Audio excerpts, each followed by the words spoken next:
Herra, siunaa kaikki minun kuulijani ja tämäkin tilaisuus Jeesuksen nimessä. Ja Herra, pese meidät puhtaaksi Golgatan verelläsi ja anna meille meidän syntimme anteeksi ja pelasta meidätkin. Herra, voitele meidät kaikki sinun öljylläsi siten, että me kaikki ymmärtäisimme sen, mikä sinun tahtosi on. Ja että voisimme toteuttaa sinun tahtoasi. Herra, anna meille kaikille sitä ymmärrystä niin paljon, että se riittäisi meille niin kauaksi, kun sinä tulet. Herra, että me pysyisimme valveilla ja että sinä näkisit meidät siinä sinun valossasi. Ja Herra, että kun sinä tulet meidät ja että sinä tuntisit meidät omaksesi. Herra, sitten kun sinä tulet hakemaan meitä. Herra, pistä kaikki nämä lopun ajan tapahtumat liikkeelle ja tule, Herra Jeesus. Aamen.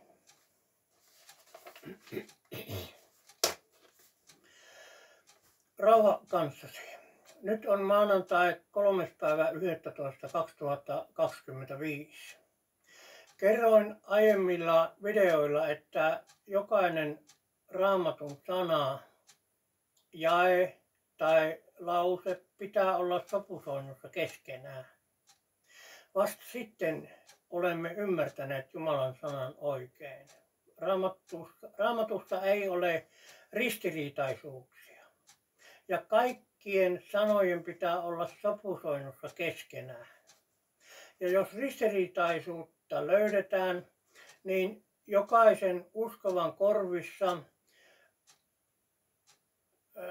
pitää ruveta hälytyskellot soimaan, että hei, tässä mättää joku. Kaikki ei ole kohdallaan. Ja lisäksi me tiedämme, että Raamatusta puuttuu jakeita, esimerkiksi Matteus 17.21 ja Matteus 23 ja 14 ja apostolien teot 8 ja 37 ja lisäksi sanoja on väärin käännetty.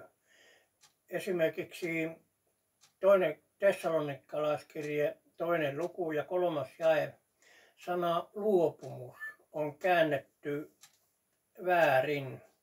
Alkukielen sana apostaasia tarkoittaa poistuminen.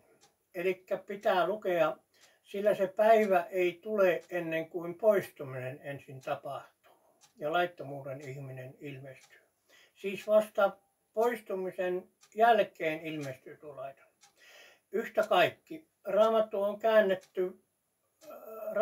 on käännetty vuosituhansien varrella ties kuinka monta kertaa ja aina on jotakin muutettu. Raamatun muuttaminen alkoi Raamatun kanonisoinnissa noin vuonna 397 ja sen teki Porttokirkko, vapaamuurarit, temppeliherrat ja uskonpuhdistuksessa sitä jatkettiin joskus vuonna Nakki ja Kivi 1500-luvulla. Luther ei onnistunut siinä kuin osittain ja hän joutui antamaan osittain periksi, muuten hänet olisi tapettu niin kuin Paavali aikoinaan. Samoihin aikoihin oli myös syytettynä Galileo Galilei. Sitten on vielä se, että Raamattuun on lisätty jakeita.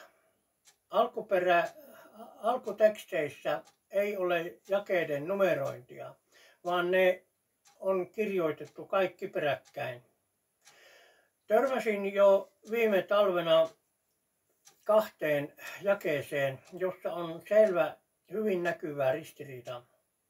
Nämä löytyvät Matteus 13.29 ja Matteus 15 ja 13. Nämä ovat Jeesuksen vertaus lusteesta ja siitä, miten Jeesus suhtautuu lusteisiin.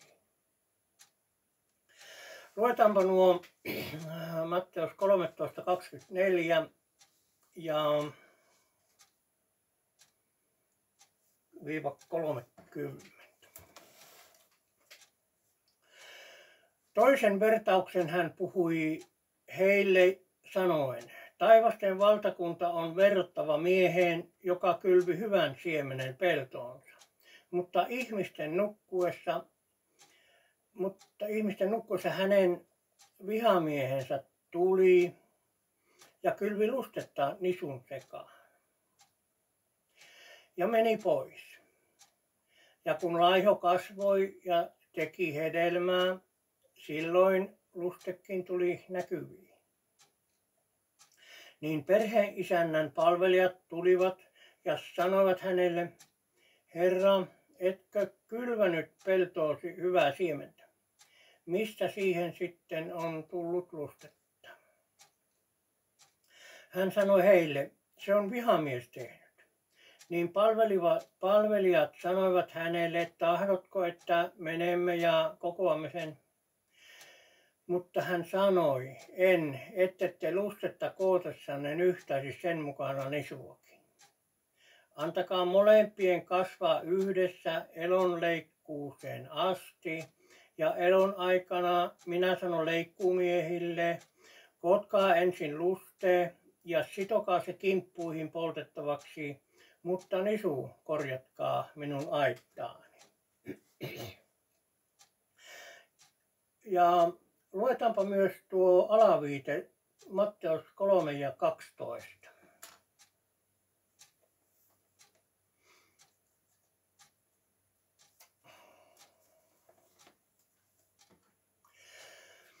Hänellä on viskimensä kädessään ja hän puhdistaa puimatantereensa ja kokoaa nisunsa aittaan, mutta ruumenet hän polttaa sammumattomassa tulessa.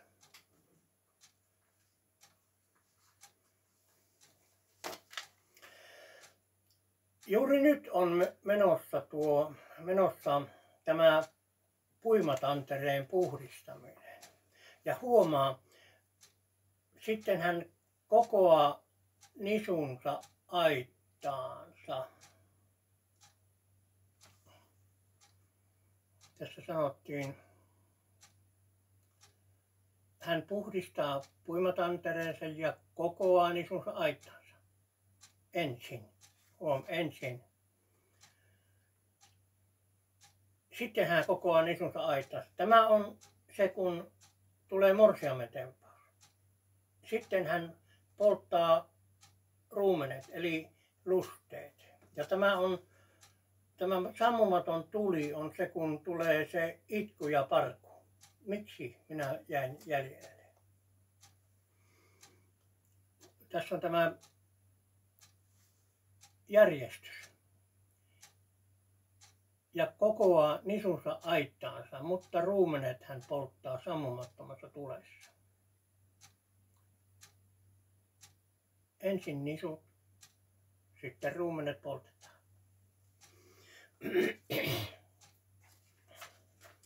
Sitten luetaan vielä tämä Jeesuksen selitys lusteista. Matteus 13:36 ja 43. Sitten hän laski luotaan kansan joukot ja meni asuntoonsa, ja hänen opetuslapsensa tulivat hänen tykönsä ja sanoivat, selitä meille vertaus pellon lusteesta. Niin hän vastasi ja sanoi, hyvän siemenen kylväjä on ihmisen poika. Pelto on maailma. Hyvän siemen ovat valtakunnan lapset, mutta lusteet ovat pahan lapset. Vihamies, joka ne kylvi, on perkele. Elon aika on maailmanloppu ja leikkuumiehet ovat enkelit. Niin kuin lusteet kootaan ja tulessa poltetaan, niin on tapahtuva maailmanlopussa. Ihmisen poika lähettää enkelinsä ja he kokoavat hänen valtakunnastaan kaikki, jotka ovat pahennukseksi ja jotka tekevät laittomuutta. Ja heittävät heidät tuliseen pätsiin, siellä on oleva itku ja hammasten kiristys. Ja tämä itku ja hammasten kiristys ei ole helvetti, vaan koko ajan kiihtyvää ahdistuksen ja vihan aika. Silloin vanhurskaat loistavat isänsä valtakunnassa niin kuin aurinko, jolla on korvat, se kuulkoon. Silloin vanhurskaat loistavat sen tempauksen jälkeen. Silloin vanhurskaat loistavat isänsä valtakunnassa niin kuin aurinko. Silloin Karitsan häät. Ensiksi meidän on ymmärrettävää näistä jakeista se, että Jeesus itse sanoi, että maailman lopussa olevat leikkuumiehet ovat enkelit, ei opetuslapset eikä ihmiset. No sitten hänen vihamiehensä tuli ja kylvi lustetta nisun sekaan ja meni pois. Elikkä Porttokirkko pakotti omaksumaan väärää Raamatun tulkintaa. Ja 28. jakeessa sanotaan, se on vihamies tehnyt. Sitten se ristiriitaassa oleva jae 29. Mutta hän sanoi, ette te lustetta kootaksenne nyhtäisi sen mukana nisuakin. Tämän jakeen kohdalla mättää. Miksi Jeesus kieltää keräämästä lustetta? Ensinnäkin tämä jakeen sanoma on se, että Jeesus kieltää, että ei pojat, tähän syntiin ette sitten kajoa pienellä tikullakaan. Kuulkaa sisaret ja veljet, ymmärtäkää mitä Raamatun sanat tarkoittavat. Älkää ekskö. Jakeen 29 mukaan Jeesus hyväksyy synnin tekemisen. No kuitenkin Raamattu sanoo, että minun sanani ei koskaan katoa. Matteus 24 ja 35.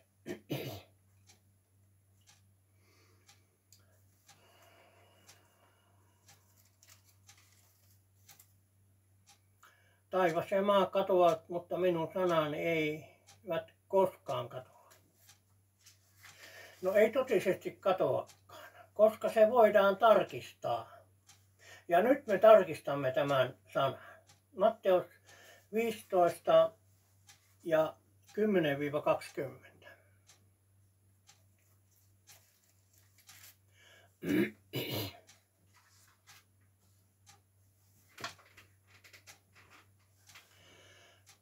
Ja hän kutsui kansan tykönsä ja sanoi heille, kuulkaa ja ymmärtäkää. Ei satuta ihmistä se, mikä menee suusta sisään, vaan mikä suusta käy ulos. Se saastuttaa ihmisen. Tässä puhutaan syömisestä. Ihan konkreettisesti syömisestä. Silloin opetuslapset tulivat ja sanoivat hänelle, tiedätkö, että fariseukset loukkaantuvat kuullessaan tuon puheen? Mutta hän vastasi ja sanoi, jokainen istutus, joka minun taivaallinen isäni ei ole istuttanut, on juurineen revittävä pois. Nyt puhutaan aivan toisesta asiasta. Tämä ei liity mitenkään tähän syömiseen. Älkää heistä välittäkö. He ovat sokeita, sokean taluttajia, mutta jos sokea taluttaa, niin he molemmat kuoppaan lankeavat. Niin Pietari vastasi ja sanoi hänelle, selitä meille tämä vertaus. Mutta Jeesus sanoi, vieläkö tekin olette ymmärtämättömiä?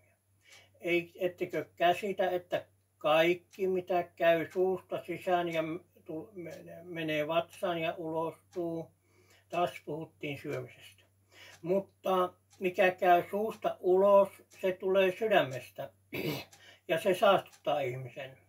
Sillä sydämestä lähtevät pahat ajatukset, murhat, aviorikokset, haureudet, varkaudet, väärät todistukset, Jumalan pilkkaamiset. Nämä ihmisen saastuttavat, mutta pesemättömin käsin syöminen ei saastuta ihmistä.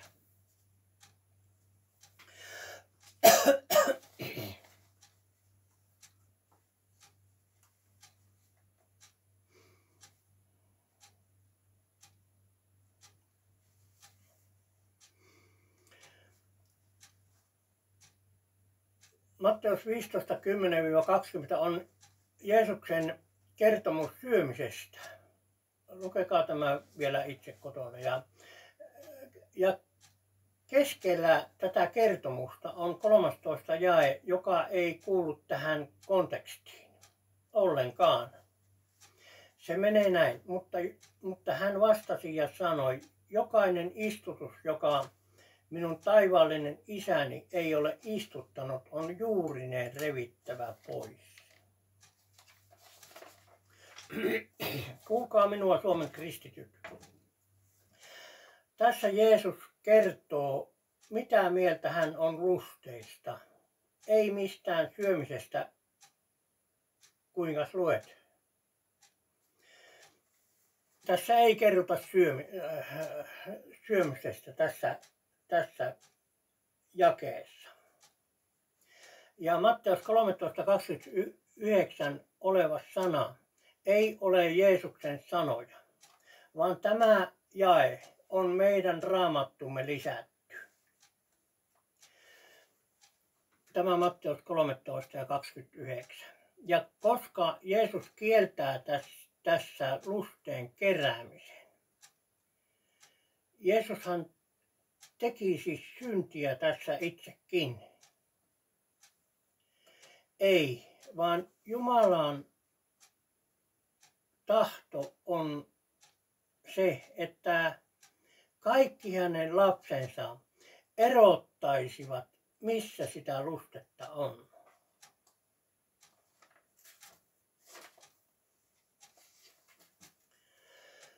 Jeesus ei ikimaailmassa hyväksy lusteen syntiä.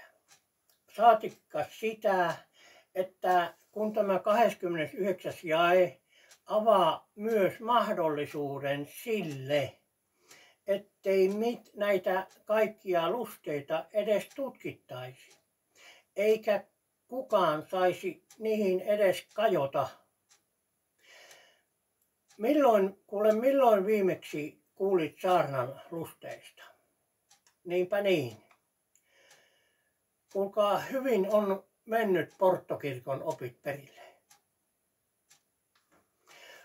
Todennäköisesti tämä Matteus 15 ja 13 jae on ollut alun perin tuossa Matteus 13 ja 29 jakeen paikalla. Taikka sitten 29. jae on tämän seuraava 30 jae numerointi on muutettu yhtä kaikki. Nyt nämä jakeet eivät ole ristiriidassa keskenään ja mekin ymmärrämme paremmin, miten lusteisiin on suhtauduttava. Sitten vielä lopuksi luemme Raamatusta ne puuttuvat jakeet. Kirjoita vaikka ylös, kun sanelen, jos ei niitä muuten ole tiedossa. Matteus 17.21.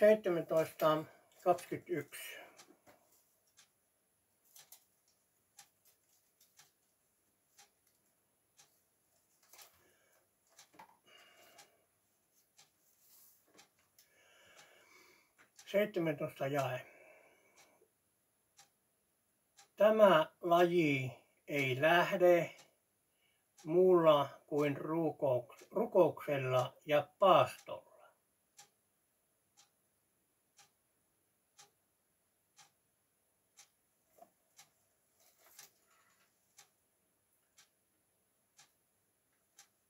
Sitten Matteus 23 ja 14.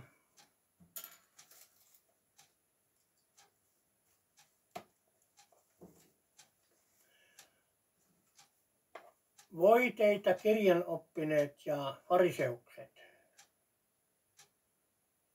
kun syötte leskien talot,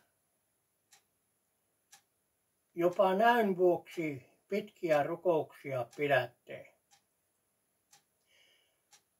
Sen tähden saatte sitä kovemman tuomion.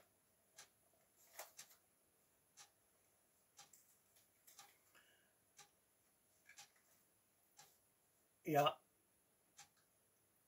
apostolien teot 8 ja 37.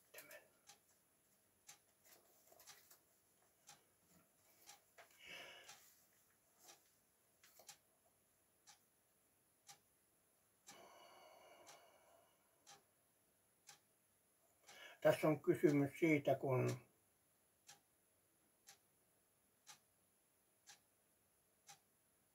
Filippus kastaa hoviherran. Mä luen tuon 36 jakkeen. Ja kulkiessaan tietä he tulivat veden ääreen ja hoviherra sanoi, katso, tässä on vettä, mikä estää kastamasta minua. Sitten se puuttuva jae. Niin Filippus sanoi hänelle, jos uskot koko sydämestäsi, niin on lupa. Hän vastasi ja sanoi, minä uskon, että Jeesus Kristus on Jumalan poika. Ja hän käski pysäyttää vaunut ja he astuivat kumpikin veteen, sekä Filippus että hoviherra, ja Filippus kastoi hänet.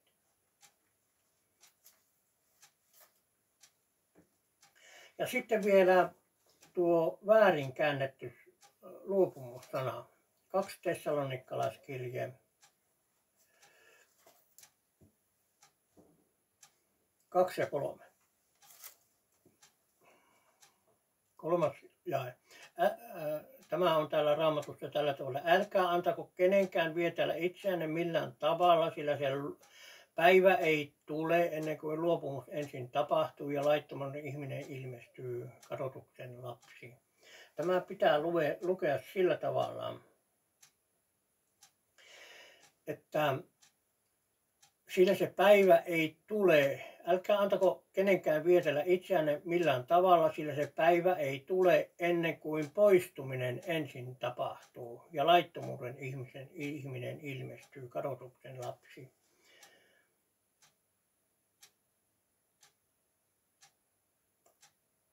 Siis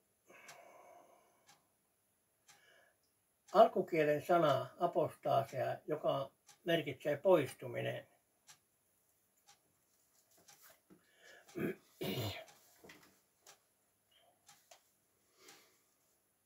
Rakkaat sisaret ja veljet, koetelkaa itse ja kaikki ja pitäkää se mikä hyvä on. Ja koetteleminen pitää tapahtua Raamatun sanalla. Ei sillä, että ystäväsi on sitä mieltä kuin on. Jos kuuntelet ystävääsi, että joku on joskus sanonut näin, niin se on virran mukana kulkemista. Eikä ole koettelemista Raamatulla. Rakkaat sisaret ja veljet, sinulla ja vain sinulla on vastuu sinun elämästäsi. Ja minä niin tahtoisin, että te kaikki tulisitte ymmärrykseen näissä asioissa. Ja tiedostaisitte oman tilanne. Minä voin vain kertoa näistä asioista, mutta minä en voi pakottaa teitä ymmärtämään. Minä en voi myydä teille sitä öljyä, sillä se öljy on sitä ymmärrystä. Sitä samaa, mitä oli niillä ymmärtäväisillä neitsyillä. Rukoilkaa ystävät iltarukouksissanne, että Pyhä Henki kirkastaisi teille näitä asioita. Sillä Raamattu sanoo, että isä ei anna lapsilleen käärmettä, kun tämä pyytää häneltä leipää. Varsinkaan nyt, kun elämme tätä aikaa ja tempaukset lähestyvät. Isä antaa sitä teille varmasti, mutta teidän pitää itse avata sydämenne, antaa lupa Jeesukselle. Kunnia Jumalalle.